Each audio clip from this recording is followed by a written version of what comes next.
Kinataang kalabasa at sitaw with hipon. Oops, don't forget, may okra po yan. My favorite. Pinrito ko po muna ang kalabasa. Saka tayo magkikisa.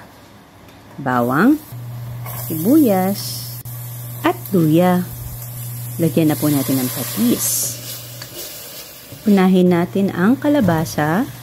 After a while, pwede na po natin isunod ang sitaw at okra.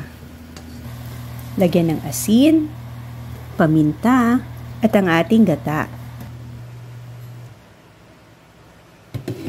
Bahagyang palambutin natin ang ating mga gulay.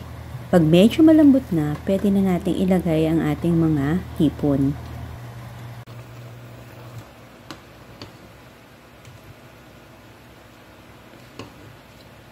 Then, let's simmer it.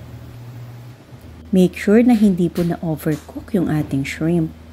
Yan, meron na tayong ginataang kalabasa at sitaw with hipon, plus okra. Enjoy cooking!